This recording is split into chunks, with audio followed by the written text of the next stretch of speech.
फिर पीठ पीछे कुछ रहेंगे।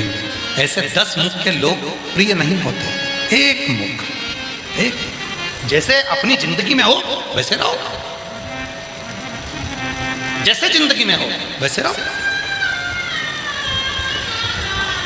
और विवेक जी, हम आपको धन्यवाद देते हैं, आपने हमारी नियम को पूरा पालन किया। हमारा नियम है, हम 4 दिन अपने कमरे से बाहर नहीं निकलते, 4 दिन हम किसी से नहीं मिलते, और 4 दिन तक हम किसी से आमना सामना हमारा नहीं होता, हम बातचीत नहीं करते। आपने पूरे नियम का पालन करा।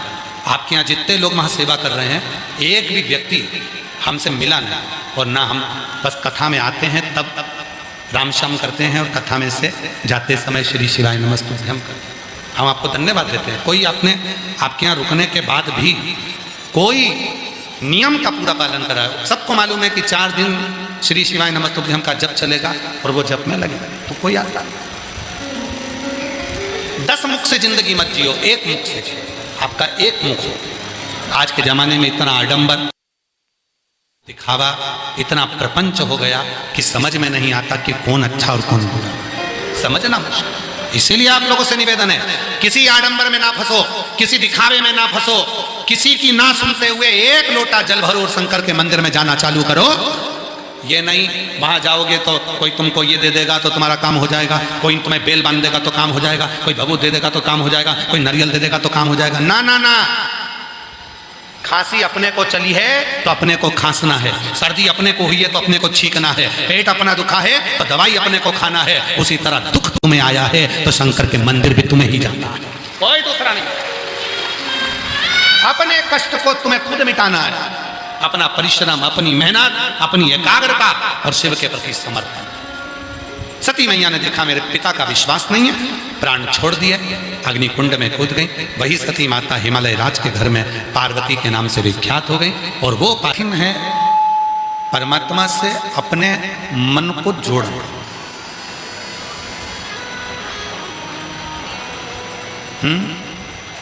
आवाज नहीं आ रही बेटा, प्रेशर खोलो, अंदर भी प्रेशर नहीं आ रहा, प्रेशर नहीं आ रहा है, आवाज सुनाई नहीं दे रही है। इस मन को, इस चित्त को, इस हृदय को परमात्मा से जोड़ना ये बहुत कठिन है। कौन से ग्राउंड में कथा चल रही है? जम के बोलो, फुटबॉल ग्राउंड।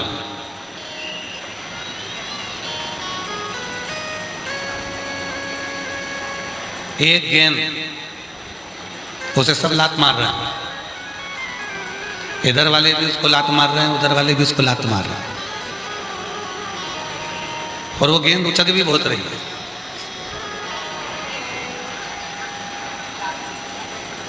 फुटबॉल ग्राउंड है, फुटबॉल में लात मारी जा रही है, तो फुटबॉल यहाँ जा रही है, वहाँ जा रही है, उछक भी बहुत रही है। क्यों उछक रही है? क्यों लोग लात मार रहे हैं? क्योंकि वो अंदर से खाली है। अगर वही गेंद में पत्थर भर दिया जाए तो किसी की हिम्मत नहीं है कि कोई लात मार दे।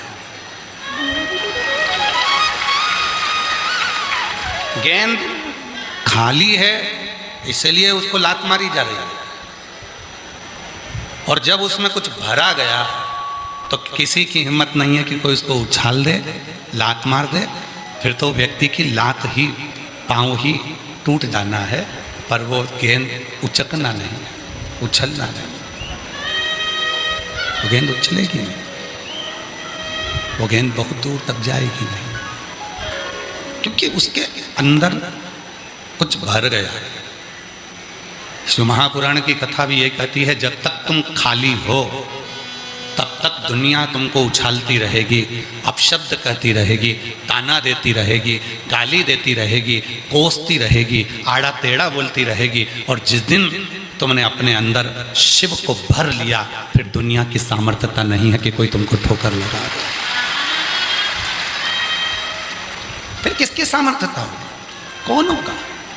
कौन ठोकर लगाएगा? किसकी सामर्थ्यता होगी जो आपको ठोकर लगाए? किसकी सामर्थ्यता होगी? जो आपको लात मार दे। फिर कोई सामर्थ्यता किसी की नहीं है कि कोई लात मारेगा, कि कोई तुमको ठोकर लगाएगा। ना कोई लात मार सकता है, ना कोई ठोकर लगा सकता है, कोई नहीं लगा पाएगा। बस उसको अंदर से भरना पड़ेगा। और इस मैदान में, फुटबॉल के इस ग्राउंड में ना जाने कितनी टीमें हारी होंगी और कितनी टीमें जीती होंगी।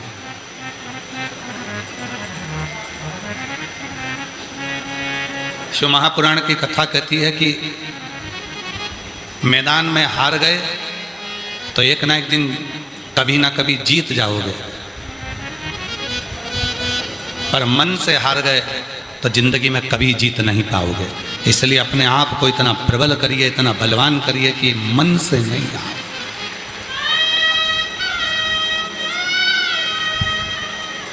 मन से मत हारो, मन को मजबूत रखिए, मन को प्रबल रखिए। कोई कह दे कि तुमसे ये नहीं बनेगा, तुम ये नहीं कर सकते, तुम्हारे बस का ये है नहीं, तुम नहीं कर पाओगे, ये तुम्हारे बस का नहीं है, तुम नहीं कर सकते, ये तुम नहीं कर पाओगे। उस समय कह देना कि दुनिया का कोई ऐसा काम नहीं है जिसको मैं नहीं कर सकता, दुनिया का ऐसा कोई काम नहीं है जिसको मैं नहीं कर पाऊंगा, सब कर सकता। मन की मजबूती ही हमारे जीवन को सुख प्रदान करती है।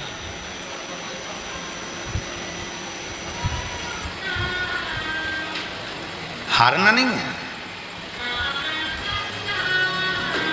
कितना चल कर आयो, रोड पर गाड़ी लगाई है, पैदल पैदल पैदल पैदल चलते जा रहे हो। आज तक कोई ऐसा व्यक्ति नहीं है जिसने किसी के हाथ को प्रणाम किया हो। आज तक कोई ऐसा व्यक्ति नहीं है किसी ने किसी के सिर को प्रणाम किया हो। आज तक कोई ऐसा व्यक्ति नहीं है किसी ने किसी के कंधे को प्रणाम किया। आज तक कोई ऐसा व्यक्ति नहीं है किसी ने किसी के हृदय को प्रणाम किया। आज तक कोई ऐसा व्यक्ति नहीं है किसी ने उसके उदर को, पेट को प्रणाम किया। आज तक कोई ऐसा व्यक्ति नहीं है कि किसी के घुटने को प्रणाम किया। लोग प्रणाम करते हैं तो चरण को करते हैं, पाँव को करते हैं, पंजे को करते हैं।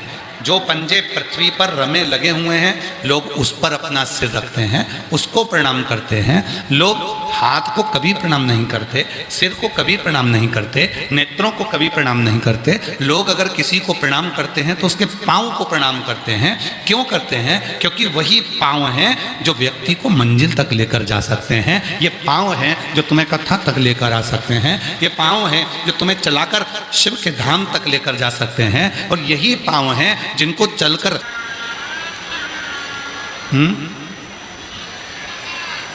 आवाज खोलो भाई, आवाज खोलो। शिव पूजन, शिव आराधना, शिव साधना, शिव मंत्र, शिव की उपासना दो तरह से लोग करते हैं। एक पूजन होती है दिखाने की, एक मंत्र जपा जाता है दिखाने को, एक साधना होती है दिखावे की, और दूसरी साधना होती है भगवान को रिझाने की। विवेक जी, हम रांची के, झारखंड के इस सभी शिव भक्तों को बहुत साधुवाद देते हैं और साथ में आपको भी साधुवाद देते हैं और शिवाला सेवा समिति को भी साधुवाद देते हैं। हमें खुशी है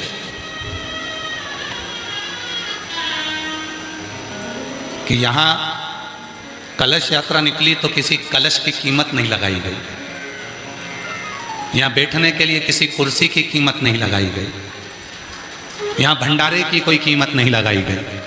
यहाँ चारों तरफ दुकानें लगी हुई हैं, गरीब लोगों ने अपनी अपनी दुकान लगाई, किसी की कीमत नहीं लगाई गई। हम आपको, रांची वालों को, झारखंड वालों को सिर झुकाकर प्रणाम करते हैं। इसको सही कथा कहते हैं। कल हम विवेक जी, आशीष जी को कह रहे थे कि उनको कहना जजमान को कि दिल लूट लिया रांची वालों ने, झारखंड वालों ने। यहाँ किसी चीज को बेचा नहीं गया, ना कलश बेचा गया है, ना कुर्सी बेची गई है, ना जगह बेची गई है, ना दुकान बेची गई है, ना किसी तरह का कोई सामान बेचा गया है। यहाँ तो केवल रांची वालों ने दिल लुटाया है, जो 3 बार पंडाल गिरा उसके बाद भी मजबूती से खड़ा कर शिव पुराण की कथा का। एक बार अगर पंडाल गिर जाए तो कथा कैंसिल होने के कतार पर आ जाती है, पर 3 बार ये बड़े बड़े पंडाल गिरे हैं और आज तक इन पंडालों में व्यवस्था चल रही है। मैं नमन करता हूं झारखंड वालों, आपके चरणों को नमन करता हूं। बस ऐसा ही प्रेम बनाकर रखना शिव के प्रति। इसको पाखंड और आडंबर में लेकर मत जाना, इसको व्यापार में लेकर मत जाना, इसको व्यवसाय में लेकर मत जाना, इसको दिल से इसी तरह से कथा का रसतत्व ग्रहण करना। दिल लूट लिया।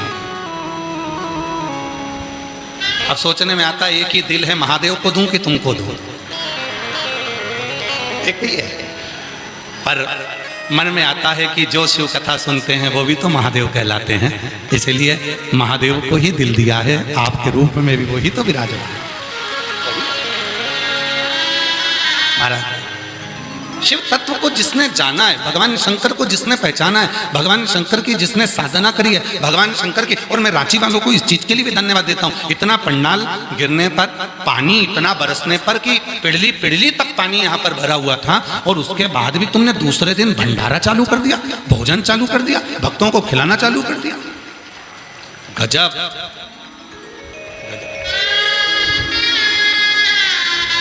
नजर उतर वाले ना घर जाकर सभी साधुता है आप, स्नेह आपका।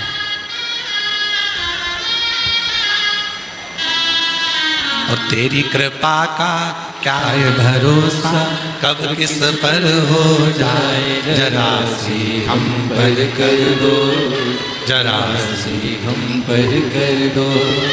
तेरी कृपा का क्या है भरोसा, कब किस पर हो जाए, जरा सी हम पर कर दो, जरा सी हम पर कर दो। जिस पर भी हो गई तेरी कृपा करुणा, वो भव पार हुआ, भव पार हुआ। पापी हो चाहे इतना, उसका भी बाबा उद्धार हुआ, उद्धार हुआ। गिद्ध अजामिल गणिका जैसे तेरे मन को भाई, जरा से हम पर कर दो, जरा से हम पर कर दो। तेरी कृपा का क्या है भरोसा, कब किस पर हो जाए, जरा से हम पर कर दो, जरा से हम पर कर दो। ये उसकी करुणा है। और जितने शिव महापुराण की कथा में आए हो, आप बाबा को धन्यवाद देना कि वो तुमको यहाँ लाकर बिठाए हैं। हमारे यहाँ कहते हैं कि वो गाय का जो गोबर है वो जो गिरता है तो नीचे से धूल लेकर उठता है, उसी तरह एक बार जो भगवान शंकर की कथा में जाकर बैठता है वो कुछ ना कुछ लेकर ही उठता है, वो खाली नहीं उठता। बोल बम का नारा है, श्री शिवाय। वो आया है तो कुछ ना कुछ उसको मिले, कुछ ना कुछ उसको प्राप्त होगा, ये निश्चित है। पर वो छूटे ना, उसकी भक्ति ना छूटे, उसका भजन ना छूटे, उसका स्मरण ना छूटे, उसका कीर्तन ना छूटे, उसका मंत्र जाप ना छूटे, उसका नाम जाप ना छूटे, उसका स्मरण ना छूटे। बुखार आता है, पेट दुखता है, सिर दुखता है, शरीर में रोग आता है, सबसे पहले भगवान का मंदिर छूटता है। कितने लोग हैं जो बुखार में खाना छोड़ देते हैं, कितने लोग हैं पेट दुख रहा है तो भी डॉक्टर साहब से कह रहे हैं बहुत पेट दुख रहा है डॉक्टर साहब। डॉक्टर साहब ने दवाई दे दी, दवाई देने के बाद फिर पूछा मैं क्या खाऊं शाम को, तो डॉक्टर ने कहा प्राण मत खा जा। मतलब अभी भी उसको ये है कि पेट दुख रहा है तो भी मैं पूछ रही हूं कि शाम को क्या खा। सिर दुख रहा है, आज मेरा सिर दुख रहा है मंदिर नहीं जाऊंगी, आज मेरा पेट दुख रहा है मंदिर नहीं जाऊंगी, आज जल चढ़ाने नहीं जाऊंगी, आज मेरा कंधा दुख रहा है मंदिर नहीं जाऊंगी, आज मेरी कमर दुख रही है नहीं जाऊंगी, आज मेरा पाँव दुख रहा है नहीं जाऊंगी, घर में मेहमान आए मंदिर नहीं जाऊंगी, घर में बच्चा जन्म ले लिया 10 दिन की छुट्टी मंदिर नहीं जाऊंगी, कोई निपट गया मंदिर नहीं जाऊंगी। जन्म लिया तो मंदिर छूटा, मरा तो मंदिर छूटा, बीमार हुआ तो मंदिर छूटा, मेहमान आए तो मंदिर छूटा, कहीं गई तो मंदिर छूटा। अब विचार करिए, इतने समय में जन्म लिया बच्चा तो खाना छूटा किसी का? बोलते जाओ, जम के बोलो जरा, रांची वाले, छूटा नहीं। कोई निपटा तो खाना छूटा। आग लगा के आए, घर में पूरी सब्जी खाए, पड़ोसी बना के लाया, खाओ खाओ खाओ खाओ, सब खाए।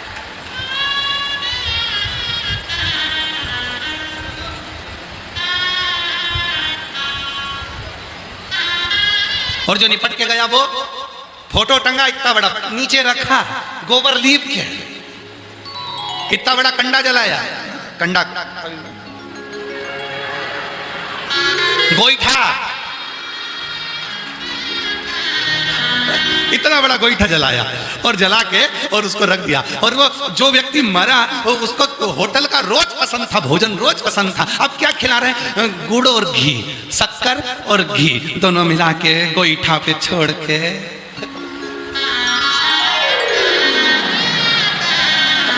गोईठा पे छोड़,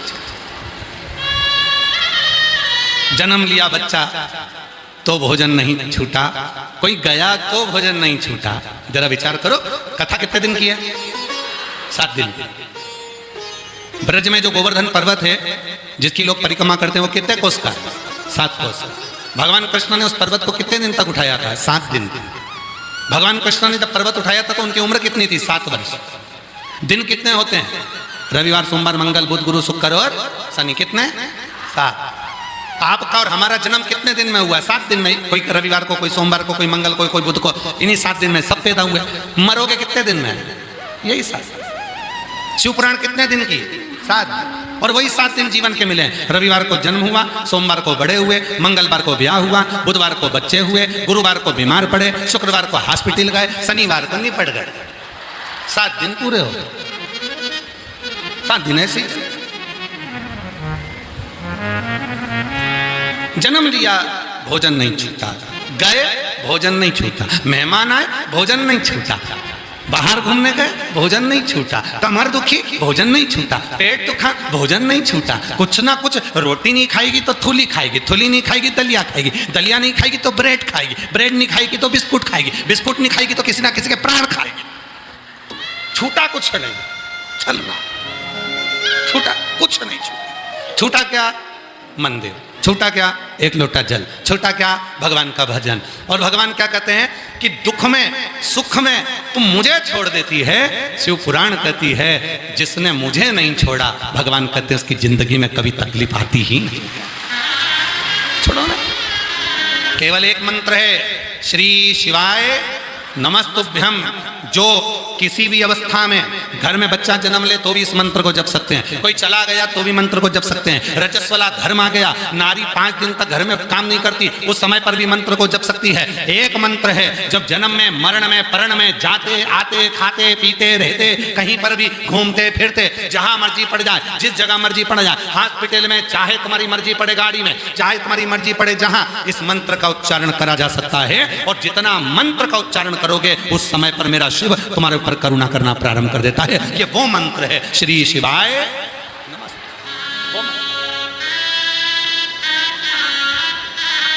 जपो उसको।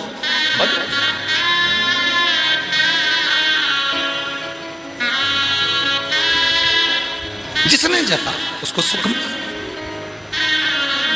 उसको आनंद की अनुभूति हुई। पर हम उस लक्ष्य तक नहीं पहुंचते। जैसे एक माँ अपने बेटे से कहती है, बेटा पढ़ ले, पढ़ो पढ़ो पढ़ो पढ़ो। आप ही कहती होगी बच्चों को, पढ़ो पढ़ो पढ़ो। पत्र है, हाँ पढ़ो पढ़ो पढ़ो पढ़ो, कहते पढ़ो पढ़ो। अब बेटे से कहा पढ़ो, बेटा पढ़ा। फिर बोला बेटा मम्मा पढ़ तो रहा हूं, पढ़ो। फिर माँ ने कहा पढ़ो, मम्मा पढ़ तो रहा हूं, पढ़।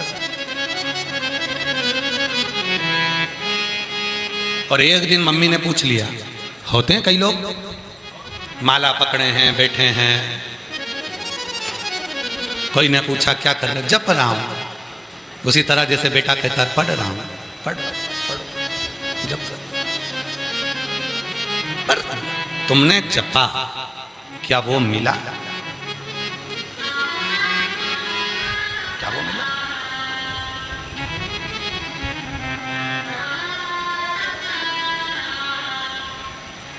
कपड़े बदल लिए, वो मिला? नहीं। हमने पहले भी कथा में कहा, आज फिर कहते हैं, मेरे भोले बाबा को पाने के लिए कपड़ा बदलने की जरूरत नहीं पड़ती, मेरे भोले बाबा को पाने के लिए केवल कलेजा बदलने की जरूरत पड़ती है। मन बदल, कपड़ा बदला, सोचा कि मैं ये कपड़े पहन लूंगा, ये वाले कपड़े धारण कर लूंगा, माला पहन लूंगा, जटा बढ़ा लूंगा, ढेर सारा चंदन लगा लूंगा, मुझे भगवान मिल जाएगा। ना ना ना, अपने भीतर को बदलो, अपने भीतर। हम भीतर नहीं बदल, हम उसी में कहें जैसे वो बच्चा, माँ कह रही है बच्चे से पढ़ो, बच्चा कहता मम्मा पढ़ तो रहा हूँ, फिर माँ ने कहा पढ़ो, पढ़ तो रहा हूँ। एक दिन माँ ने पूछ लिया कि मैं बोलती हूँ पढ़ो और तू बोलता है मैं पढ़ रहा हूँ, तो आज मुझे बता तू क्या पढ़ रहा है, तू पढ़ क्या रहा है? इतने में बच्चे ने कहा मम्मा तुम्हारे होने वाली बहू के मैसेज पढ़ रहा हूँ। मम्मी ने उठाई चप्पल और जोध होना चालू कर कि मैं तुझे पढ़ाई की बात कर रहा हूँ और तू मैसेज की बात कर रहा है। बस यही जीवन है।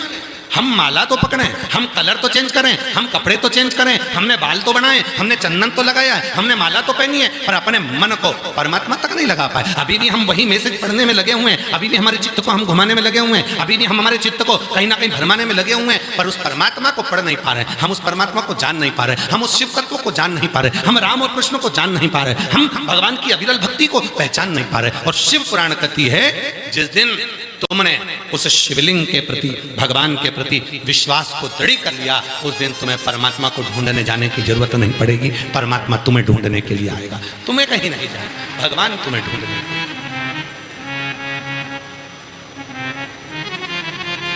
फिर तुम्हें कहेगा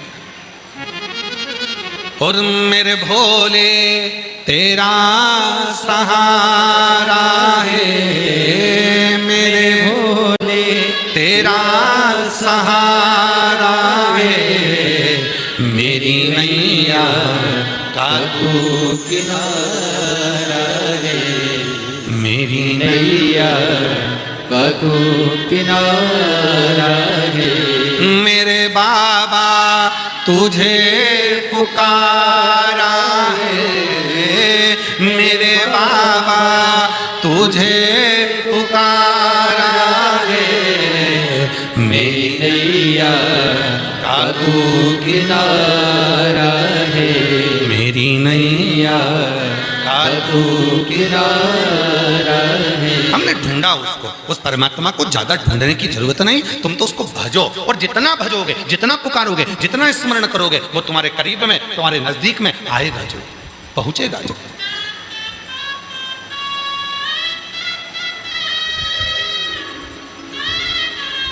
फुटबॉल ग्राउंड आने के लिए कितने सारे रास्ते हैं,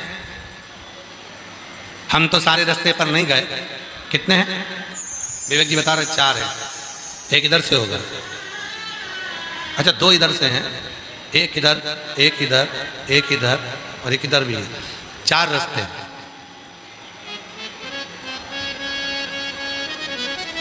कितने सारे रास्ते हैं।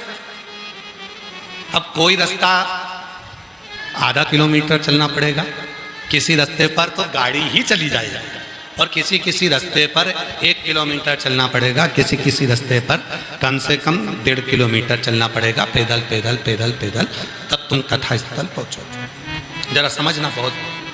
अब कोई उधर से आया तो भी कथा में पहुंचा, कोई इधर से आया तो भी कथा में पहुंचा, कोई इधर से आया तो भी कथा में पहुंचा, कोई उधर से आया तो भी कथा में पहुंचा।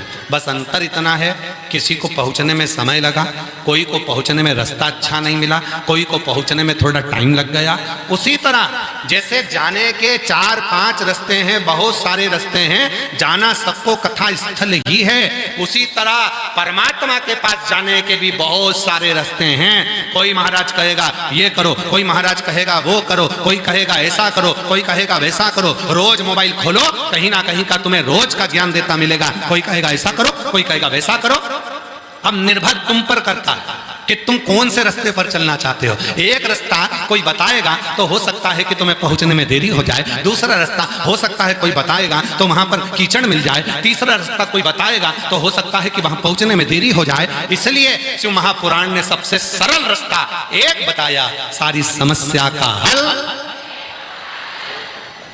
शिव महापुराण का सबसे सुंदर, सबसे सरल, सबसे इजी एक रास्ता है, एक लोटा जल सारी समस्या।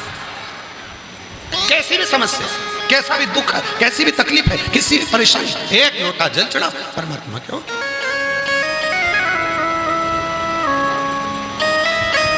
क्यों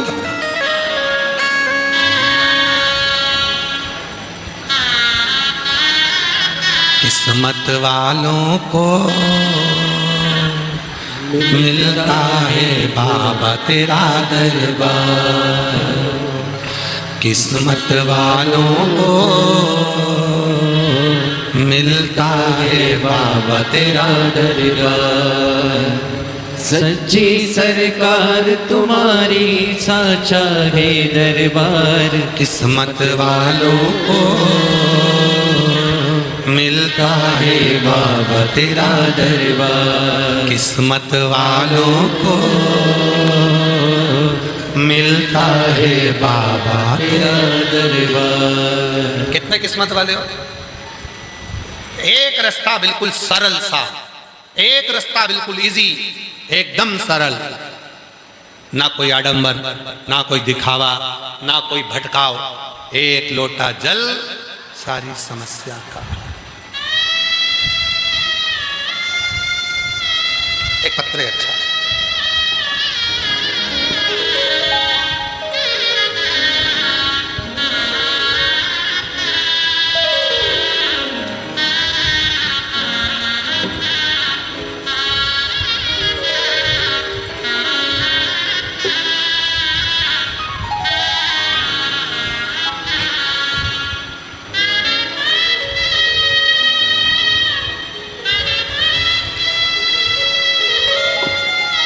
देखिए मेरा नाम शीला देवी है, गांव छपरा। प्रणाम करती हूं मैं। मेरा नाम शीला देवी, गांव छपरा। हमारे पोते के गले में गठान हो गया था, डॉक्टर को दिखाया पर ठीक नहीं हुआ। गुरुजी ऑपरेशन का बोला, मन थोड़ा घबराया। कहीं बैठी हैं माता जी? अच्छा है, आ जाओ माँ, आ जाओ, आ जाओ। श्री शिवाय नमस्ते, आ जाइए, आ जाओ, एक बेलपत्र लेकर जाना चाहिए। मेरा नाम शीला देवी है, गांव छपरा से आई हूँ। मेरे पोते के गले में गठान हो गया, डॉक्टर को दिखाया तो उसने ऑपरेशन का बोल दिया और कहा कि इसकी जांच भी होगी। हम घबरा गए, बड़े दुखी हो गए, करे तो करे। तब हमारी पड़ोसन ने बताया कि वो सियोर वाला बाबा कथा कहता है, यदि कथा सुनकर शिव के मंदिर जाकर एक लोटा जल चढ़ाकर जल का आचमन करा जाए, वो कहता है एक लोटा जल सारी समस्या का हल। तो हमने मंदिर जाना प्रारंभ करा, शिव जी को जल चढ़ाना प्रारंभ करा और वो जल लाकर बच्चे को पिला देते थे। बाबा का ऐसा कृपा है, आज मेरा बच्चा ठीक हो गया। शिव की कृपा से उसकी गठान पूरी की पूरी गल गई। मैं बाबा को धन्यवाद देने के लिए आई। गुरुदेव, मैंने कहा था यदि मेरे बच्चे के पोते के गले की गठान गल जाएगी और उसको कोई बीमारी नहीं निकलेगी तो मैं 4 पंडाल कथा सुनूंगी। आज बाबा की कृपा से मेरा ये 4था पंडाल है। मैं बाबा को यहाँ प्रणाम कर नमन करने के। एक पत्र और अच्छा,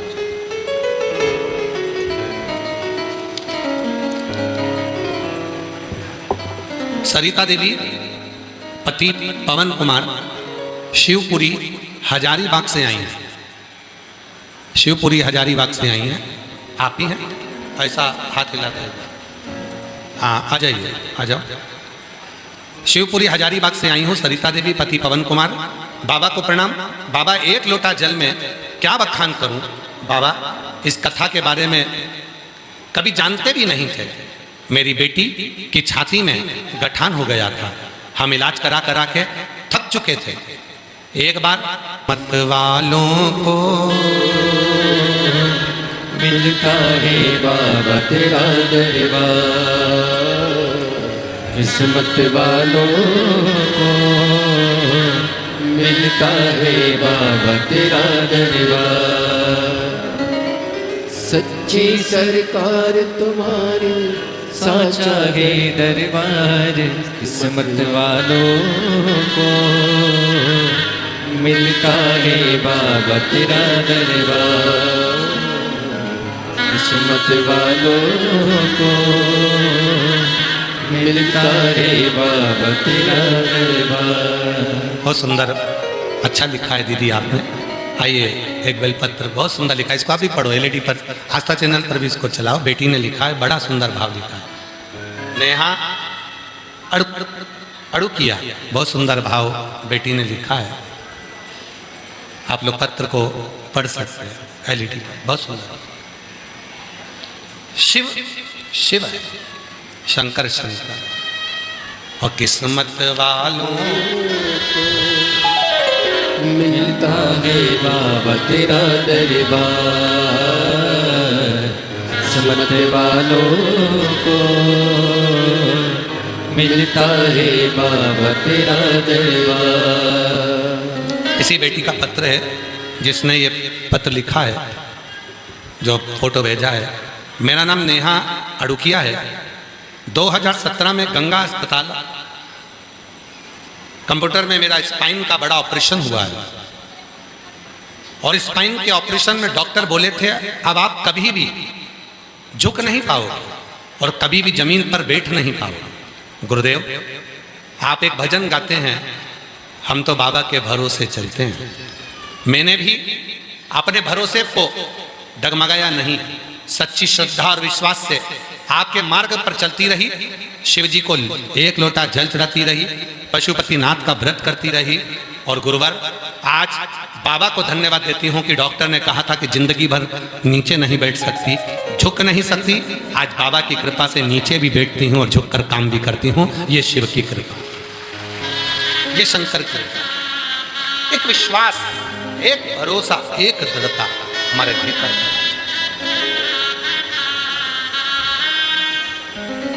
जब विश्वास प्रबल होता है, जब भरोसा प्रबल होता है, जब दृढ़ता प्रबल होती है, तब जीवन का सारा सुख हमारे सामने होता है।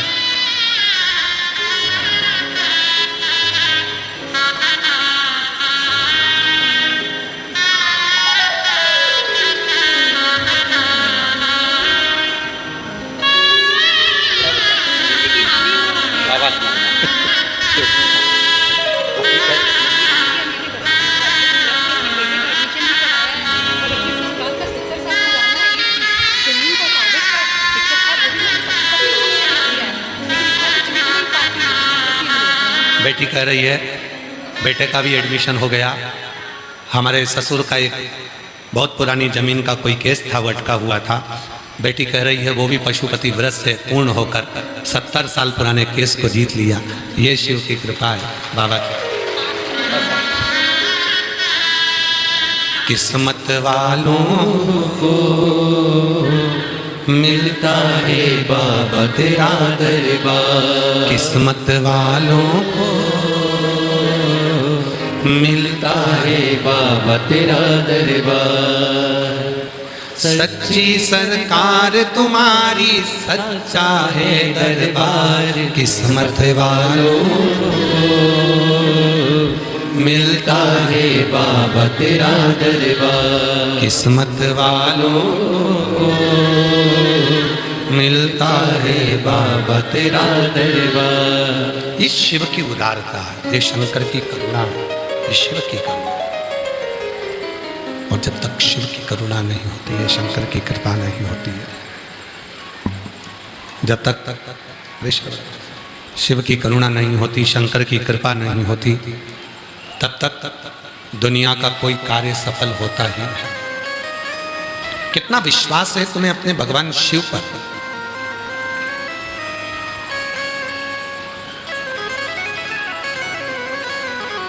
एक लोटे जल पर कितना भरोसा है ये आपके ऊपर निर्भर करता है।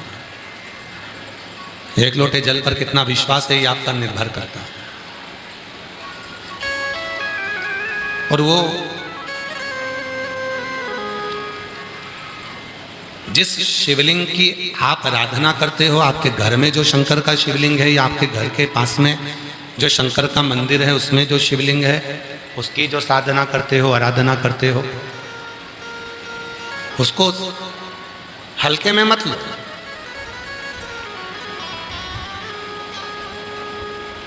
उसमें कितनी प्रबलता है, उसमें कितना सुख है, उसमें कितना बल है, उसमें कितना आनंद है, ये आपको समय पर आकर मालूम पड़ेगा कि उसमें कितना प्रबलता है, कितनी प्रबलता।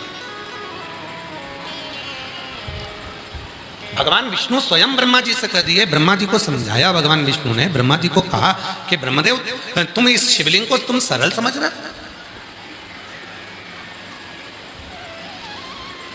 तुम इस शिवलिंग को सरल समझ रहे, और प्रकट भी खुद नहीं करा है, उसको एक पर्वत में से प्रकट किया, ब्रह्मा और विष्णु ने दोनों ने मिलकर प्रकट किया उसको, और ब्रह्मा विष्णु दोनों ने मिलकर जिसको प्रकट किया और उसको तुम सरल समझ, ये सरल नहीं है। अभी कथा को शुरू करने से पहले आप लोगों से कहा था भक्ति सरल हो सकती है पर विश्वास सरल नहीं हो पाता, उसकी कठिनता।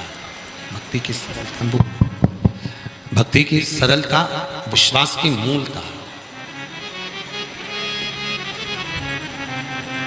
भरोसा कठिन है और बहुत कठिन है। एक दृढ़ी होना, एक दृढ़ता से कर देना, एक दृढ़ता से भजन कर लेना। एक कई माताएं मेरी बैठी हैं, कई जीजियां मेरी बैठी हैं, कई जीजा बैठे हैं, कई बेटियां बैठी हैं, कई बुजुर्ग माँ बाप बैठे हैं जो छाती ठोक कर देते हैं एक लोटा जल चढ़ाऊंगी और मेरा दुख मिटेगा।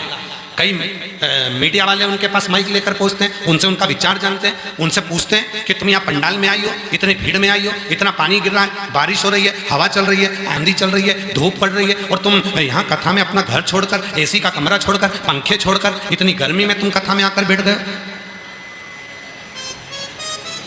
क्या मिलता है तुम्हें?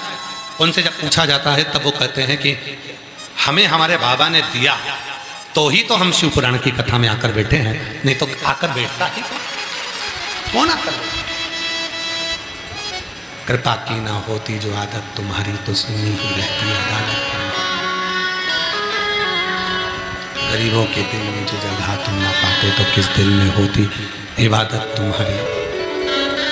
कृपा की ना होती जो आदत तुम्हारी तो सुनी ही रहती अदालत तुम्हारी।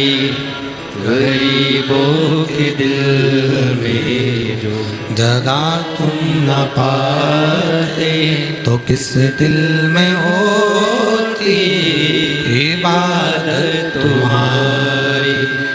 कृपा की न होती जो आदत तुम्हारी। महाराज शिव पुराण की कथा कर रही है, दो तरह का पूजन कर रहे हो, भजन कर रहे हो, स्मरण कर रहे हो, कीर्तन कर रहे हो, मंत्र जाप कर रहे हो, नाम जाप कर रहे हो, नाम कीर्तन कर रहे हो, मंत्र जाप कर रहे हो, स्मरण कर रहे हो, दो तरह का। आज के समय में व्यक्ति, कई लोग भजन भी करते हैं तो दूसरे को रिझाने के लिए,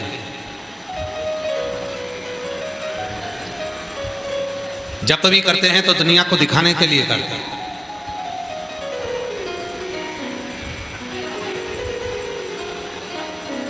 मंत्र भी जपते हैं तो दुनिया को दिखाने के लिए जपते हैं।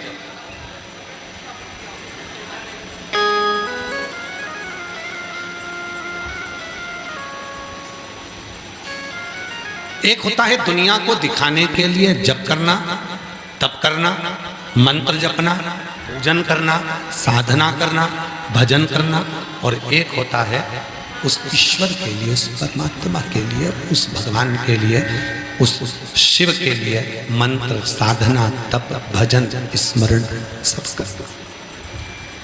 दो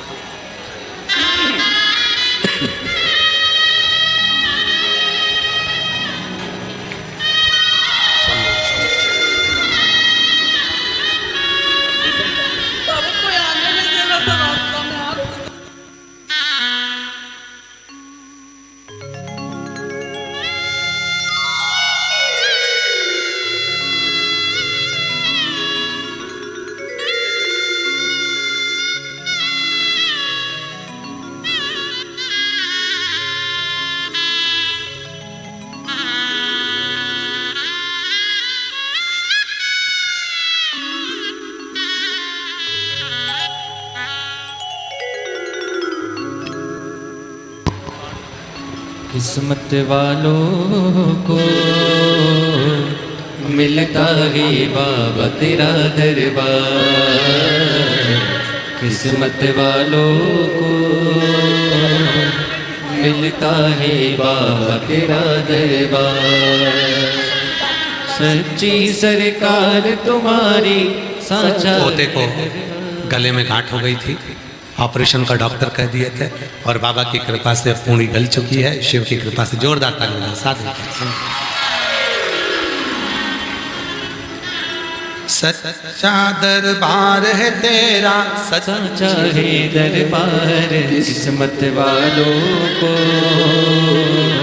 मिलता है बाबा तेरा दरबार। किस्मत वालों को मिलता है बाबा तेरा दरबार। विश्वास शिव के प्रति, भरोसा भगवान शंकर के प्रति, वो मूल। और जिस दिन तुमने भरोसे को मूल बना लिया, जिस दिन तुमने विश्वास को मूल बना लिया, उस दिन शिव तुम्हारा हो गया, उस दिन भगवान शंकर तुम्हारे हो गए। हम विश्वास को मूल नहीं बना पाते, हम भरोसे को मूल नहीं बना पाते।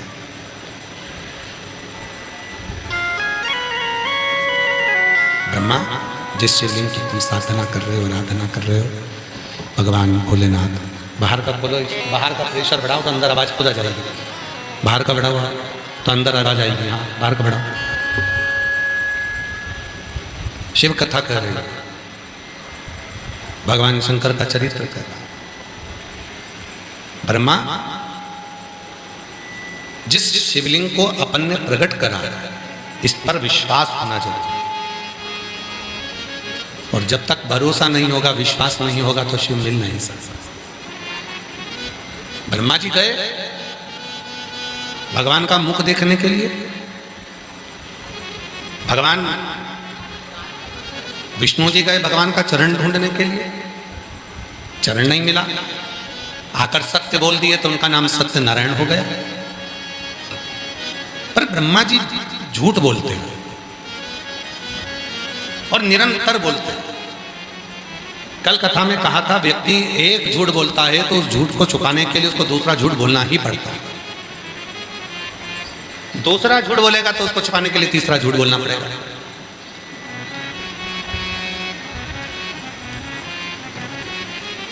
तीसरा झूठ बोलेगा तो उसको चौथा झूठ बोलना पड़ेगा। और एक दिन ऐसा आता है कि वो झूठ के चक्कर में नरक में जाकर गिर ही जाता है। कितना सुंदर प्रसंग है। एक गांव में एक बड़े विद्वान महाराज रहते थे, बहुत विद्वान। पूरे गांव के लोग कहते थे कि अगर ये महाराज मरेंगे ना, इतने इतने भजन करते, इतना भजन करते, इतना भजन करते, ये मरेंगे तो सीधे स्वर्ग जाएंगे। अब मालूम पड़ा वो महाराज जी मर गए, ऊपर गए तो उनको नरक में भेज दिया। और नरक में उनके सारे पहचान वाले भाई थे। सारे गांव के लोग देख लिया, महाराज तुम और वो भी नरक में। तुम तो इतने विद्वान थे, तुम तो इतने ज्ञानी थे, तुम्हारे पास तो दिन भर तुम भगवान का स्मरण करते थे और तुम तो लोगों को कथा सुनाते थे, तो तुम ये नरक में क्या कर रहे हो? महाराज जी बोले, मैं नरक कभी नहीं आता, मेरी पत्नी के चक्कर में आया। तो पत्नी के चक्कर में क्यों नरक में आ गया? पत्नी के चक्कर में इसलिए नरक में आ गया, वो रोज सुबह तैयार होकर मेरे सामने आती थी और रोज मुझसे पूछती थी मैं कैसी लग रही। तो इसमें नरक आने की कौन सी बात है? अब रोज मुझे झूठ बोलना पड़ता था कि तू अच्छी लग रही है, बस इसीलिए मुझे नरक। आधे से ज्यादा एक झूठ को छुपाना है, फिर झूठ बोलना है, फिर झूठ छुपाना है, फिर झूठ बोलना है, फिर झूठ छुपाना है, फिर झूठ बोलना है। तो वो झूठ निरंतर चलता रहा और परमात्मा दूर हो गया। परमात्मा दूर। इसलिए मेरी जीजी और तुम भी मेरे जीजा जी से मत पूछा करो कि मैं कैसी लग रही। तुम तो क्या पूछा? और वो सुबह सुबह तुमसे झूठ बोल रहे हैं, बहुत अच्छी लग रही है। हम उसका बोलने का तो मन था, उसी में कहा ले, जैसे एक पत्नी पति से बोली, नई साड़ी पहन के मैं कैसी लग रही, कैसी लग रही, कैसी लग रही। पति ऑफिस जा रहा था, उसने पति को कसम दे दी, तुम्हें तुम्हारे बाप की कसम है, आज सत्य बोलो। अब उसने भी सोच लिया, अब सत्य तो बोलना है, बाप की कसम दी है तो बोल ही दूं। उसने कहा बताओ मैं कैसी लग रही? तो पति बोला ऐसी लग रही जैसे हरी घास में भैंस चल रही। अब उसको गुस्सा आया। और पत्नी बोली तुम मेरे लिए इतना गंदा बोले, कम से कम झूठा ही बोल देते। तो पति बोला तो तूने तो मेरे बाप की कसम दी कि सत्य बोलना, तो बोल दिया अपने सत्य। शिव सत्यम शिवम सुंदरम, मेरे भोले बाबा सत्य की मूर्ति हैं। उन्हें तुम्हारे आडंबर से, तुम्हारे दिखावे से, तुम्हारी दुनियादारी से उसको कोई मतलब नहीं, कोई मतलब, उसे कोई मतलब, उसे तो केवल एक मतलब, तू समर्पित होकर पूर्ण समर्पण के साथ मेरे पास आया है, मतलब तू मेरा है, उसके सिवाय मुझे कोई मतलब नहीं। तो पूर्ण समर्पण के साथ मेरे पास आ गया, मेरा हो गया, अब मुझे कोई मतलब नहीं, किसी तरह का टेंशन, किसी तरह का मतलब। शिव महापुराण में एक बड़ी सुंदर बात कही है महाराज, यदि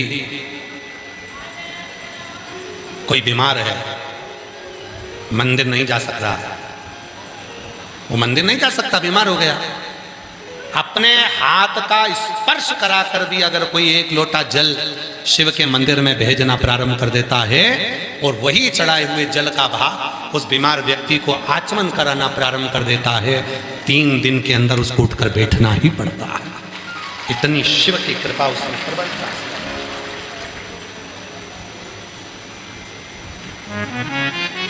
तो गुरुजी क्या हाथ का इतना असर पड़ता है? क्या हाथ का इतना प्रभाव पड़ता है? क्या हाथ का इतना प्रभाव पड़ता है? क्यों नहीं पड़ता? आप में से कई मेरी जीजियां बैठी हैं, कई जीजा बैठे हैं, कई बेटियां बैठी हैं, कई बेटा बैठे हैं, कई बुजुर्ग माँ बाप बैठे हैं। घर का जेवर सारा चले गया, पर मैं अपनी चेन नहीं दूंगी तो नहीं दूंगी। किसी ने पूछा इस चेन में क्या है? ये मेरी पिताजी ने दी थी अपने हाथों से। मतलब पिताजी का हाथ उस चेन में लगा तो वो चेन इतनी वीआईपी हो गई कि मैं उस चेन को दे नहीं सकती, चाहे तुम सब ले जाओ। हाथ लगने का इतना प्रभाव है, चेन कीमत वाली हो गई।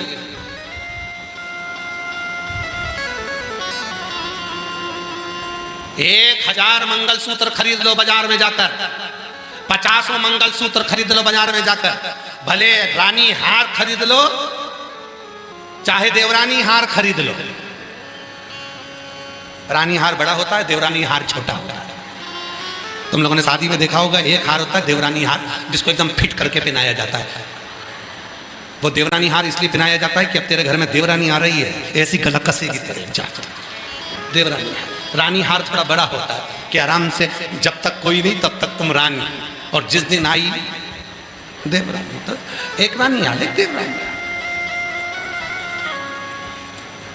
तुम 1000 रानी हार खरीद लो, 50 देवरानी हार खरीद लो, चाहे तुम्हारी मर्जी पड़े 50 तुम हार बना लो, चाहे 50 चेन बना लो, और चाहे तुम 50 लंबा मंगलसूत्र, उससे छोटा मंगलसूत्र, उससे छोटा मंगलसूत्र, 5 पत्ती का मंगलसूत्र, 10 पत्ती का मंगलसूत्र, ये सारे मंगलसूत्र तुमने जो खरीदे हैं ये उतने कीमत वाले नहीं हैं जितना कीमत वाला शादी के मंडप में पति ने जो अपने हाथों से पहनाया वो मंगलसूत्र की कीमत सबसे प्रबल है।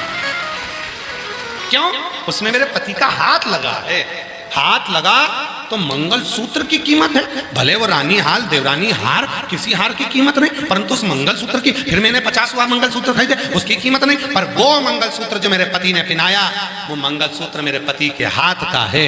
पहला मेरे पति के हाथ का मंगलसूत्र मेरे गले में आया, फिर भले हम करोड़पति बन गए, धनपति बन गए, 50 ले लिए, 10 ले लिए, 20 ले लिए, उसकी इतनी कीमत नहीं है जो पति के हाथ से, भले उस परिस्थिति में, भले गरीब परिस्थिति में, भले बेकार परिस्थिति में वो मंगलसूत्र मेरे गले में आया था, पर वो मेरे पति के हाथ का है, वो मंगलसूत्र मूल है। उसी तरह शिव महापुराण की कथा कहती है, शंकर को चढ़ने वाला जल किसके हाथ से चढ़ रहा है, कौन हाथ लगाकर भेजा है, ये बेलपत्री किसके हाथ से मिल रही है, कौन लाकर दिया है। शिव जी पे चढ़ा हुआ बेलपत्र हमारे पास आया, वो हाथ मूल है, और उस हाथ का स्पर्श हुआ तो जीवन की सार्थकता मूल बन जाए।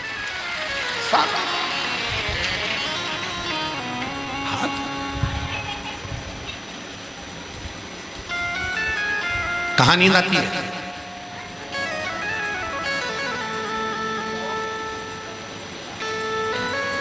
शादी में डिस्को होता रहता है, शादी में महिला संगीत होता रहता है, डिस्को होता है, डीजे बजते हैं, बैंड बाजे बजते हैं, नगाड़े बजते हैं, शादी में डिस्को होता है, बहुत सारा लोग नाचते हैं। नींद आती है क्या वहां पर? जम के बोलो जरा। नहीं आती। सुंदरकांड में जाकर बैठ जाओ, रामायण में जाकर बैठ जाओ, कथा में जाकर बैठ जाओ, सिर पे पल्लू लेके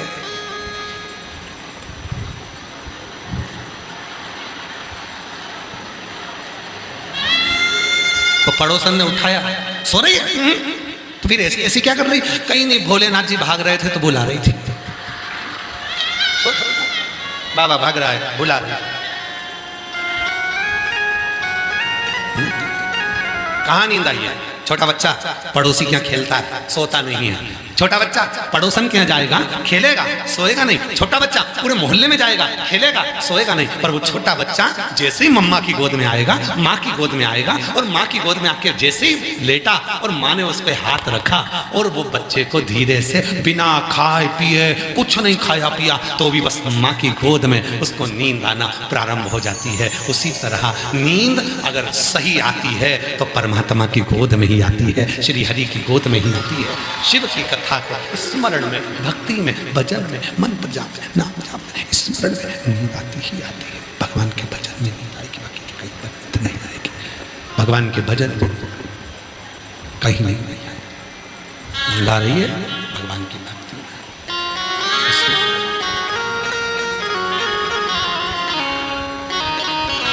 और मिलता है सच्चा सुख महादेव तुम्हारे चरणों में मिलता है सच्चा सुख केवल महादेव तुम्हारे चरणों में। चाहे कांटों में भी चलना हो, चाहे अग्नि में मुझे चलना हो, चाहे छोड़ के देश निकलना। और मेरी चीजियां याद रखना, रांची की जितनी मेरी बहनें बैठी हैं, जितनी मेरे जीजा बेटे हैं, जितनी मेरी बेटियां बेटी, ध्यान रखना, जो शंकर की कथा में पहुंच गया, जिसने नहीं देखा बहुत दूर है, पैदल चलना पड़ेगा, गाड़ी कहाँ लगाएंगे, पानी गिर रहा है, आंधी चल रही है, तूफान चल रहा है, गर्मी बहुत तेज है, जगह नहीं मिलेगी, पंडाल फूले हैं, भीड़ बहुत ज्यादा है। जो डर गया वो रह गया, और जो आ गया फिर वो अंदाजा लगा कर रखना कि 3 महीने में मेरे बाबा तुम्हारी झोली में क्या क्या प्रदान कर। चाहे कांटों पर मुझे चलना हो, चाहे अग्नि में मुझे जलना हो, चाहे छोड़ के देश निकलना हो, पर मन नहीं डगमग मेरा हो, रहे ध्यान तुम्हारे चरणों में। वो मिलता है सच्चा सुख केवल महादेव तुम्हारे चरणों में। भगवान शिव को पाना सरलता। आप जाएं शिव की आराधना करने, साधना। ब्रह्मा शंकर को तुम पहचान जाओ तो तुम्हारी जिंदगी सार्थक हो जाए। ब्रह्मा जी नहीं पहचाने थे, यहां तक भगवान शंकर को शंकर भगवान के ससुर भी नहीं पहचाने। दक्ष प्रजापति भी शिव जी को नहीं जान पाए।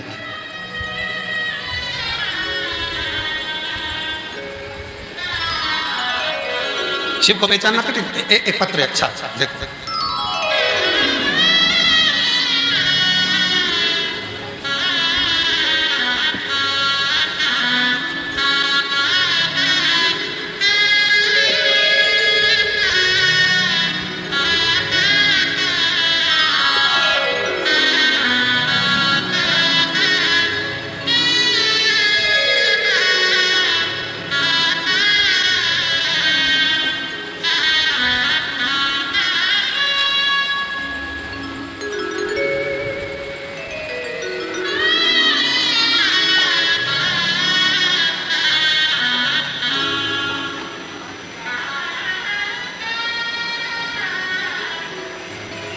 मेरा नाम रंजू देवी, उम्र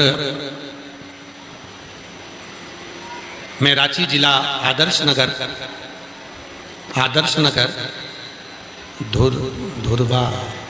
धुरवा ही है, आदर्श नगर धुरवा की निवासी हूँ। मेरा मोबाइल नंबर यह है। मैं भोले बाबा का क्या बखान करूं, जितनी बखान करूं उतना कम। मेरे भोले बाबा ने बहुत कुछ दे दिया। मेरे 2 बेटे हैं। मेरा बड़ा बेटा सरकारी नौकरी की तैयारी कर रहा था, लेकिन हर बार 2-3 नंबर से रह चूक जाता था। घर आकर बहुत उदास रहता था। लेकिन यहाँ पिछला कथा जो जमशेदपुर काजू बागान में हुई थी, मेरी ननद ने बोला शिव महापुराण की कथा में पंडित प्रदीप मिश्रा कथा वाचन करते आ रहे हैं, सुना कथा के पंडाल में कुछ भी मांगो बाबा सुनते हैं और इच्छा पूरी करते हैं। मैं क्या कहूँ गुरुजी, किसी कारणवश पूरी कथा में तो नहीं पहुंची और कथा में नहीं जा पाई। गुरुदेव कथा में नहीं पहुंच पाई, लेकिन हर रोज टीवी पर आपकी कथा सुनती हूँ। मैं हर रोज टीवी पर कथा सुनती। कथा समापन के बाद वहां पहुंची जहां पर कथा हुई थी जमशेदपुर में। कथा समापन के बाद वहां जाकर वहां की मिट्टी को, भूमि को प्रणाम करके वहां की मिट्टी को लेकर आ गए। रोज मंदिर में शिवालय पर जाने लगी। अपने बेटे से भी कहा तुम भी मंदिर जाया करो, 1 लोटा जल रोज चढ़ाया करो, बाबा जरूर सुनेंगे, सबको दिया है तुम्हें भी देंगे। मेरे बड़े बेटे से मैंने कहा सियोर वाला बाबा कहता है कि मेहनत को चौगनी करो। मेरे बेटे ने चौगनी मेहनत करी और बाबा की ऐसी कृपा हुई कि आज मेरे बेटे का सिलेक्शन अग्निवीर के रूप में हो गया। मैं बाबा को यहाँ प्रणाम करने के लिए आई हूँ, उसका फोटो भी लगा रही हूँ। शिव कृपा किसको कहता है? एक पत्र और बड़ा सुंदर है।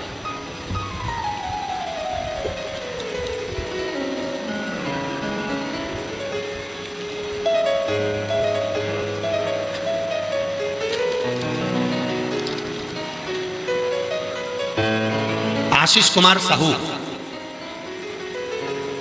श्वेता साहू, ग्राम और माझी है, ग्राम और माझी। कहीं बैठी हो तो हाथ हिला सकती हैं। आशीष कुमार साहू, श्वेता साहू, ग्राम और माझी, जिला रांची, झारखंड से हैं। मेरा मोबाइल नंबर ये है। मैं प्रणाम करती हूँ। गुरुदेव हमेशा टीवी पर कथा सुनते थे। कथा सुनने की वजह थी हमारी शादी को कई साल निकल गए थे, पर औलाद का सुख नहीं था। सारे डॉक्टरों का इलाज कराने के बाद भी हमें औलाद नहीं हुई। तब किसी के कहने पर हमने टीवी पर कथा सुनना प्रारंभ करी और बाबा से विनय करना प्रारंभ करा। कथा सुनने के लिए बाबा के पंडाल गए और बाबा की ऐसी कृपा हुई। बाबा की कृपा से मेरे गर्भ से 2 बार पशुपति व्रत करे और 2 बार सफेद आंकड़े की जड़ बांधी, तो बाबा की कृपा से मेरे घर में 2 बच्चों ने जन्म लिया, एक सात्विक, एक सानवी, एक बेटा, एक बेटी ने कई वर्षों के बाद जन्म लिया। मैं बाबा को यहाँ प्रणाम करने के लिए आई हूँ, शिव को नमन करने के लिए आई। कहीं बैठे हो तो हाथ हिला सकते हैं। कहीं बैठे हैं? अच्छा एलईडी के पीछे हैं, दिख नहीं रहे होंगे। आ जाइए आ जाइए आ जाइए। और जो जैसी भावना वो वैसा ही फल पाया, नहीं खाली उसे लौटाया, वो मन ही मन हर्षाया, कर दिया माला माया। 11 मई तक ये कथा रांची झारखंड में चलेगी। उसके बाद में अधिक मास के पवित्र अवसर पर 17 मई से 23 मई तक करनाल हरियाणा में नई अनाज मंडी करनाल हरियाणा में शिव महापुराण की कथा दोपहर 1 बजे से 4 बजे तक रहेगी। हरियाणा के सभी श्रोताओं को बहुत बहुत बधाई। फिर अधिक मास में ही, पुरुषोत्तम मास में ही 27 मई से 2 जून तक शिव महापुराण की कथा गांव दूधनाल, तालुका उमरगा, जिला धाराशिव, महाराष्ट्र में शिव महापुराण की कथा रहेगी, जिसका समय 2 बजे से 5 बजे तक रहेगा। सभी महाराष्ट्र वासियों को बहुत बहुत बधाई। जो अधिक मास में शिव महापुराण की कथा आपके क्षेत्र में 27 मई से 2 जून गांव दूधनाल, तालुका उमरगा, जिला धाराशिव, महाराष्ट्र में पहुंची है। बाबा को अपने मन का भाव कहिए, दिल से प्रार्थना करिए, विनय करिए, निवेदन करो, विनती करो। बाबा को अपने मन का भाव करें, प्रार्थना करें। साथ में सब बोले, प्रार्थना करें, बाबा को अपने मन का भाव करें।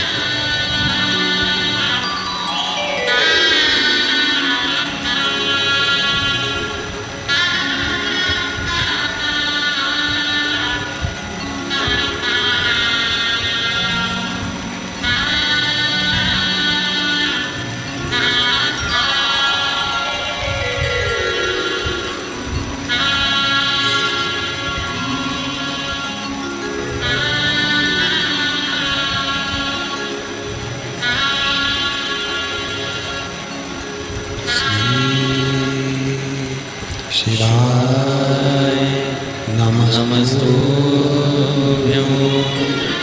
श्री शिवाय नमस्तुभ्यं श्री शिवाय नमस्तुभ्यं श्री शिवाय नमस्तुभ्यं श्री शिवाय नमस्तुभ्यं भोला सब दुख काटो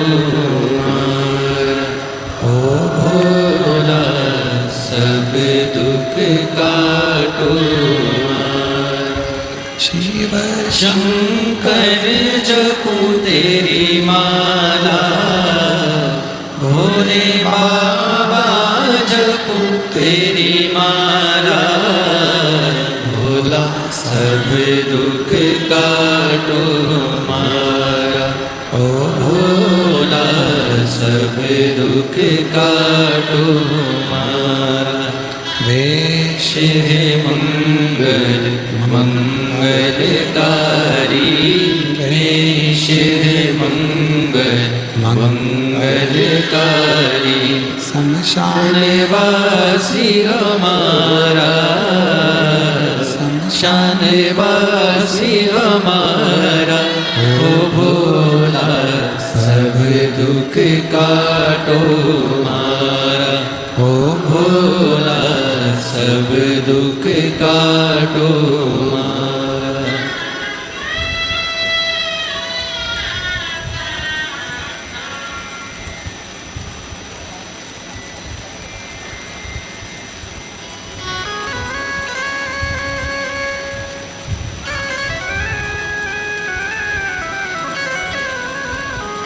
बाबा देवादिदेव महादेव भगवान शिव वो गर्दामित्र कालदर्शी कैलाशी विनाशी भगवान शंकर की पवित्र कथा कर रही है। शिव महापुराण की कथा वर्णन कर रही है, शिव तत्व कह रहा है, भगवान शंकर का पवित्र चरित्र कह रहा है, शिव पुराण कह रही है। ब्रह्मा भी भगवान शिव के शिवलिंग को पहचान नहीं पाए थे। स्वयं भगवान शंकर के ससुर दक्ष प्रजापति भी भगवान शिव को नहीं पहचान पाए थे। शिव को पहचानना, भगवान शंकर को जानना सरल है। प्रेशर खोलो भाई, प्रेशर खोलो, प्रेशर खोलो। बार बार बोलना पड़ता है माइक के लिए, प्रेशर खोलो ना भाई। बाहर का खोल दो तो अंदर आवाज आ जाएगी। भगवान शिव की कथा कर रही, शिव महापुराण की कथा कर रही। दक्ष प्रजापति भी भगवान शिव को पहचान नहीं था। क्यों? जिसका विश्वास दृढ़ होता है वही शिव को समझ सकता है, उसके सिवा कोई भगवान शंकर को समझ नहीं सकता। विश्वास दृढ़ है, भरोसा दृढ़ है। विश्वास अगर दृढ़ है तो शिव को समझो, और विश्वास अगर दृढ़ नहीं है तो शिव को समझना मुश्किल, भगवान शंकर को समझना मुश्किल। एक है विश्वास, वो दृढ़। आपकी बहू को जुड़वा बच्चे हुए हैं शिव की कृपा से। जोरदार ताली बजाकर साथ।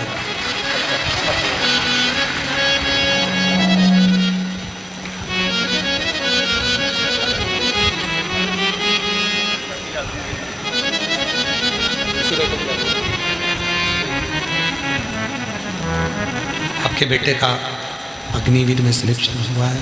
जोरदार ताली बजाकर स्वागत कर दिया।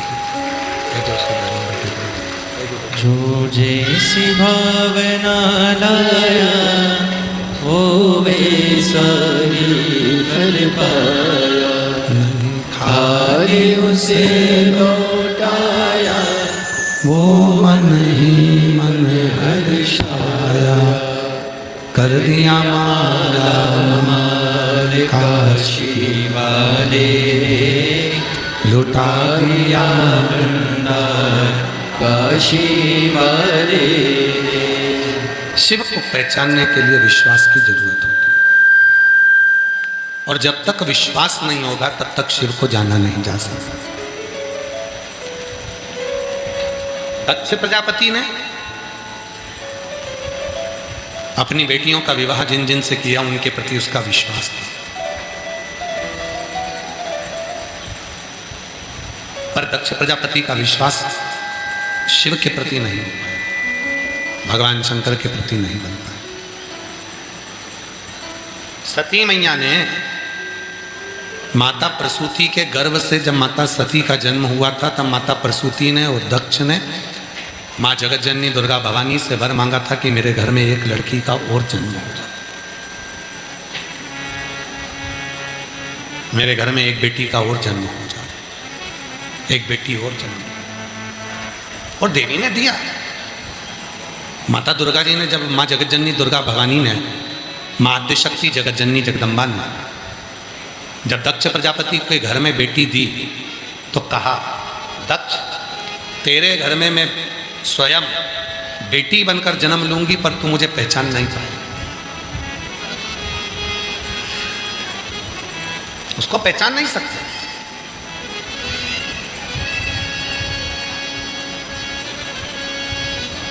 कल हमारी चर्चा चल रही थी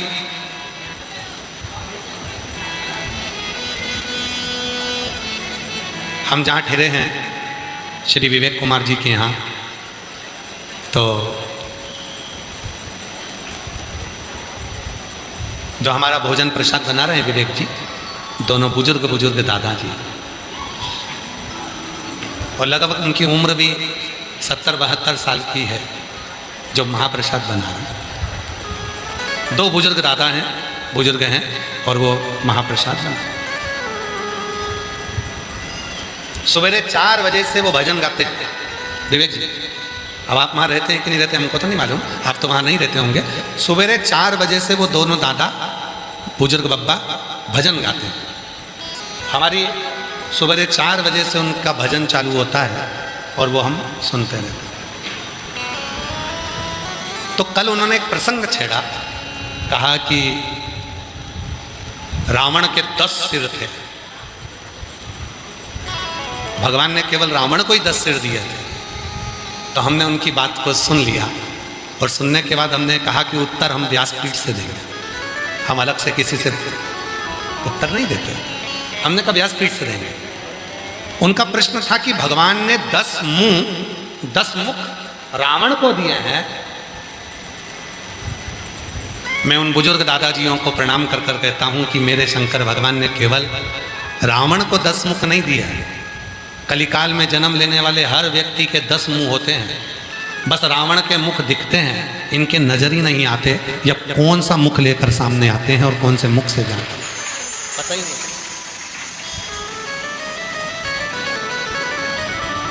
केवल रावण के 10 मुख नहीं है, रावण के 10 मुख तो दिख रहे हैं, 10 मुख नजर आ रहे हैं।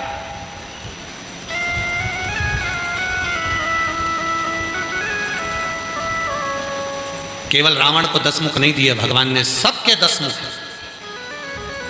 भगवान शंकर के पास जो है वो भगवान ने सबको दिया। रावण को 10 मुख दिए, शिव जी के पास में 3 नेत्र हैं। रावण ने 10 मुख क्यों मांगे थे? 10 रुद्र के लिए। हे शिव, आप 10 रुद्र हो, इसलिए वो 10 रुद्र के रूप में तुम मेरे ऊपर करुणा करिए, कृपा करिए। इसलिए हनुमान जी का जो अवतार है वो 11वां रुद्र है,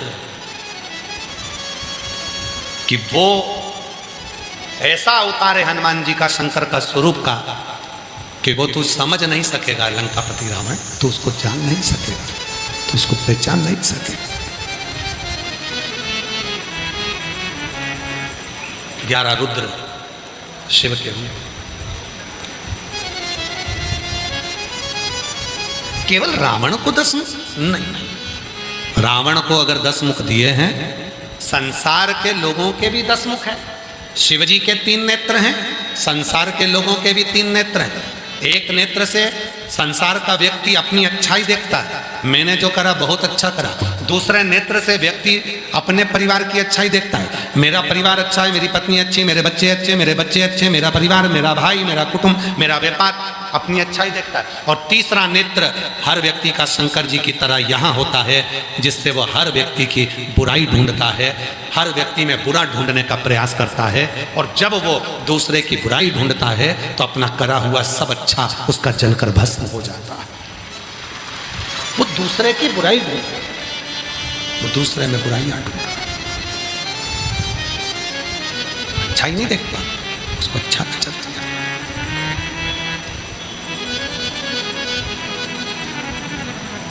10 मुख केवल रावण के नहीं है, 10 मुख मनुष्य के भी। चलो हम 2 मुख तो आपको बता देते हैं, नहीं 2 नहीं, 4-5 तो हम गिना देंगे। विवेक जी, बड़ी सुंदर कथा है, इस पर सबका स्मरण चाहिए, सब ध्यान रखना। 2-4 मुख हम आपको दिखा देते हैं। शादी होती है, जब लड़का लड़की वाले एक दूसरे से मिलते हैं, कितने अच्छे लगते हैं। ओ मेरा दामाद हीरा। 2 साल बाद दांत में पड़ गया कीड़ा। अब 2 मुख, अच्छा बुरा। फिर 2 मुख देखिए, दामाद अगर बेटी को घुमाने के लिए लेकर जाए तो दामाद बहुत अच्छा, और तुम्हारा बेटा तुम्हारी बहू को घुमाने के लिए ले जाए, दिन भर घूमता रहे, दिन भर। दामाद बेटी को गले का हार दिलाए तो अच्छा, सबको कहती है मेरा दामाद इतना बढ़िया, मेरी बेटी को खूब खुश रखता है, मेरी बेटी को हार दिलाता है, मेरी बेटी को कपड़े दिलाता है, मॉल घुमाने ले जाता है, फिल्म दिखाने ले जाता है, मेरी बेटी को मेरा दामाद इतना इतना अच्छा सब दूर घुमाने ले जाए। और वही की वही तुम्हारा बेटा करे, तुम्हारी बहू को घुमाने ले जाए, हार दिलाए, कपड़े दिलाए, फिर तुम्हारा मुंह भगोना जैसा हो जाए। 2 मुख, बोलो बोलो सही है कि गलत है? 2 मुख। पहली बार लड़की देखकर आए, फोटो आकर दिखाए, गुरुजी इतनी बढ़िया लड़की है, बिल्कुल नहीं बोली। हम 12 लोग गए थे गुरुजी, लड़की देखी, एक मुंह से आवाज नहीं आई, तुम देख के बताओ ना लड़के के लिए कैसी रहेगी। हमने कहा अभी नहीं बोली है, पर जब वो बोलेगी तो तुम भी डोलोगी। अभी काहे को बोले, शादी करना है। 2 मुख। फिर अगले आ जाओ 2 मुख। भैया 10,000 रुपए की जरूरत है, थोड़ी सी हेल्प कर दो ना, मैं जल्दी लौटा दूंगा। कब तक दे देगा? बस अगले महीने में 50,000 रुपये तुम्हारे, तुम दे दो मैं तुम्हें दे दूंगा। 5 लाख रुपए दे दो मैं दे दूंगा। 3 लाख रुपए दे दो मैं दे दूंगा। और 1 महीना निकल गया, 2 महीना निकल गया, 3 महीना निकल गया, 4 महीना निकल गया, और एक दिन मांगने पहुंचा तो धाड़ के बोला खा के भग रहे हैं क्या, पैसा वापिस दे देंगे। 2 मुख। आया था जब कैसा था, मांगने गए तब कैसे हो गए। 2 मुख। 2 मुख। केवल रावण के 10 मुख नहीं है, संसार में जन्म लेने वाले हर व्यक्ति के 10 मुख हैं। कौन से मुख से तुम्हारे प्रति अच्छा करेगा और कौन से मुख से तुम्हारा बुरा कर जाएगा, किसी को नहीं मालूम। इसलिए शिव महापुराण की कथा कहती है, मनुष्य पर भरोसा करने से ज्यादा भरोसा शिव पर करना, 1 लोटे जल पर करना, श्री शिवाय नमस्तुभ्यं पर करना। भगवान के नाम पर करना, भगवान के मंत्र पर करना, भगवान की स्तुति पर करना। जब तुम भगवान की स्तुति पर, भगवान के भजन पर, भगवान के स्मरण पर जब तुम भरोसा करोगे तो जीवन का सुख तुमको प्राप्त होना चालू हो जाएगा। भरोसा शिव पर करो, भरोसा भगवान शंकर पर करो, भगवान पर भरोसा करो। और हम तो बाबा के भरोसे चलते हैं, हम तो बाबा के भरोसे चलते हैं।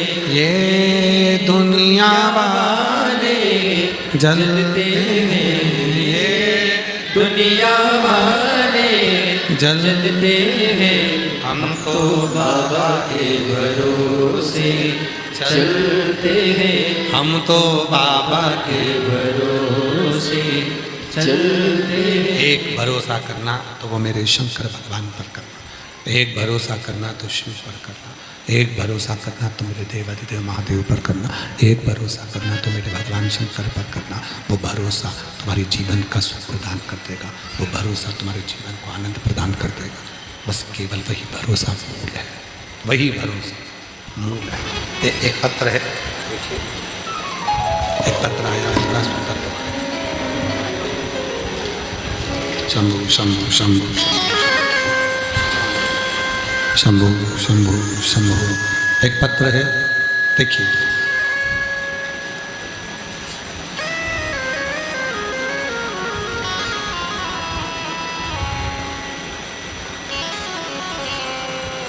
मेरा नाम संगीता अग्रवाल, मेरे पति का नाम श्री अजय लाल अग्रवाल।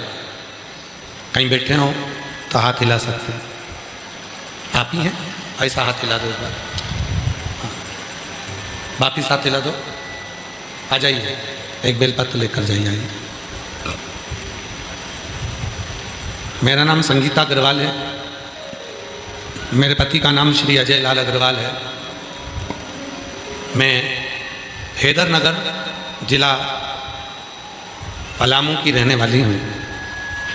मेरा मोबाइल नंबर ये है। मैं बाबा के एक लोटे जल मंदिर में चढ़ाने का क्या बखान करूं गुरुदेव। एक लोटा जल बाबा के मंदिर में चढ़ाने से मेरे बच्चे को आज जीवन दान मिला है। मेरा एक ही बेटा है, 2023 में मैट्रिक की परीक्षा दी, उसके दूसरे दिन ही वो बीमार पड़ गया। एक दो दिन के बाद उसकी सीबीसी जांच कराई गई। उसका जब रिपोर्ट आया तब मेरे पैरों के नीचे से जमीन खिसक गई। मेरा इकलौता लड़का बाबा, उसकी रिपोर्ट आई और मालूम पड़ा कि उसको ब्लड कैंसर हो गया। मेरी तो दुनिया ही उजड़ गई, मेरा सब कुछ उजड़ गया। बाबा इतनी रोई, उसके इलाज के लिए रांची के बड़े बड़े डॉक्टरों से मिली, इलाज करवाने के लिए आतुर हुए, करवाया, पर डॉक्टर के हिसाब से भी वो पूरे शरीर में फैल चुका था। क्या करता, एक डॉक्टर बदला, दूसरे डॉक्टर के पास गए, फिर जांच कराई, फिर ब्लड कैंसर। ऐसे इलाज कराते कराते समय निकल गया। आखिरी में एक डॉक्टर के पास गई थी, डॉक्टर का उन्होंने नाम भी लिखा है पर हम पत्र में दिखाते नहीं। मैं वहां पहुंची इलाज कराने के लिए। जब बेटे की जांच चल रही थी, बाहर एक महिला बैठी थी। अब आप उस महिला ने बताया कि मंदिर जाया करो, एक लोटा जल चढ़ाया करो और वो चढ़ा हुआ जल अपने बेटे को दिया करो। उसने कहा, सीहोर वाला बाबा कथा कहता है, कभी मौका मिल जाए तो उसके पंडाल में पहुंचकर वहां की मिट्टी को अपने बेटे को लगा दो और शिव पे चढ़ा हुआ जल देना चालू करो। एक बार अपने बेटे को कुबेरेश्वर धाम सीहोर ले जाओ, वहां कंकर शंकर की पूजन कराकर वहां का रुद्राक्ष लेकर। बेटे को ले गए, कंकर शंकर पूजन कराया, पंडाल में बैठकर कथा सुनाई और बच्चे को वापस लेकर आए, जल पिलाना प्रारंभ करा रुद्राक्ष का। और फिर वापस मन में आया, उस महिला ने कहा था आने के बाद सीहोर से फिर जांच कराना, और हमने वापस जांच कराई तो बाबा की ऐसी कृपा हुई, डॉक्टरों ने कहा इसकी रिपोर्ट सब नॉर्मल है और इसको तो कैंसर है ही नहीं। बाबा डॉक्टर ने, आप लोग पत्र को पढ़े, हम बाबा को यहाँ प्रणाम करने के लिए नमन करते, एक विश्वास, एक भरोसा। और फिर निवेदन करूं, जितने मेरे बहन बैठी हैं, जितने मेरे जीजा बैठे हैं, बेटियां बैठी हैं, किस्मत वालों को मिलता है बाबा तेरा दरबार। जिनकी किस्मत है, जिनका भाग्य है, रांची में रह रहे हो, झारखंड में रह रहे हो, उसके बाद भी तुम कथा स्थल तक नहीं पहुंच पाओगे। अगर किस्मत नहीं है तो पहुंच ही नहीं सकते। किस्मत वालों को मिलता है बाबा तेरा दरबार। सच्ची सरकार तुम्हारी, साचा रे दरबार, किस्मत वालों को मिलता है बाबा तेरा दरबार। जो भी गया रे शिव जी के दरबार, पाया उसने ही शिव जी का प्यार। जो भी गया रे शिव जी के दरबार, पाया उसने ही शिव जी का प्यार। एक झलक जिसको भी मिल जाए। एक पत्र में उसी बहन ने पत्र में एक और बात लिखी है, आओ उसको भी पढ़ते हैं, एलईडी पर पढ़िए।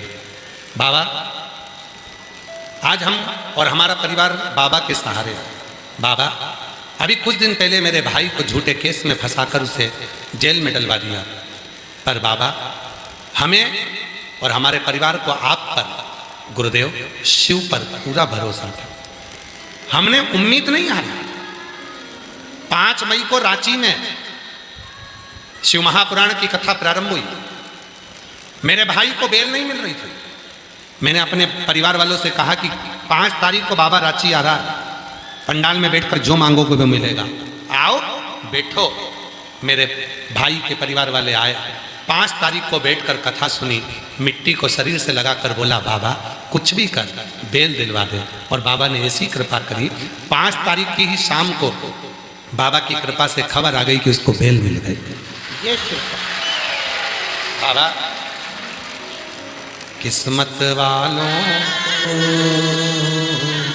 मिलता है बाबा दरबार। किस्मत वालों को मिलता है बाबा तेरा दरबार। सच्ची सरकार तुम्हारी, साचा है दरबार, किस्मत वालों को मिलता है बाबा तेरा दरबार। जिन इनके भाई को जिसको बेल मिली है कल 5 तारीख को, वो कहीं बैठे हैं। संदीप जी आ जाइए, आप भी आ जाओ। संदीप अग्रवाल जी आप भी आ जाओ। इसी बेटे को डॉक्टर ने ब्लड कैंसर बता दिया था और आज बाबा की कृपा से, शिव की कृपा, ठीक हो गया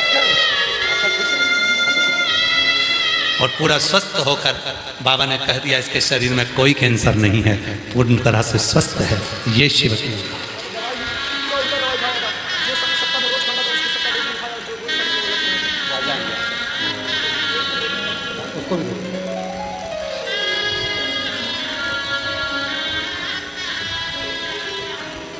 शिव किसको कहते हैं? आप सब किस्मत वाले हो, बड़े भाग्यशाली हो। आपकी किस्मत की सराहना नहीं कर सकता मैं, वर्णन नहीं कर सकता। और फिर निवेदन करूंगा, जितने भी टीवी पर कथा सुन रहे हैं, जितने मोबाइल पर कथा सुन रहे हैं, अगर तुम्हारे नजदीक में कभी शिव महापुराण की कथा की सूचना मिले कि सीहोर कुबेरेश्वर धाम से चलकर ये कुबेरेश्वर महादेव पोथी के रूप में यहां पहुंचा है, प्रयास करना कि पंडाल में बैठकर कथा का रसतत्व ग्रहण करना। फिर देखना मेरा बाबा तुम्हारी जिंदगी में क्या देगा। किस्मत वालों को मिलता है बाबा तेरा दरबार। दक्ष प्रजापति नहीं पहचाने थे, ब्रह्मा जी नहीं पहचाने, नहीं पहचाने। और आखिरी में सती मैया ने देख लिया कि मेरे पिता के मन में मेरे पति के प्रति भाव नहीं,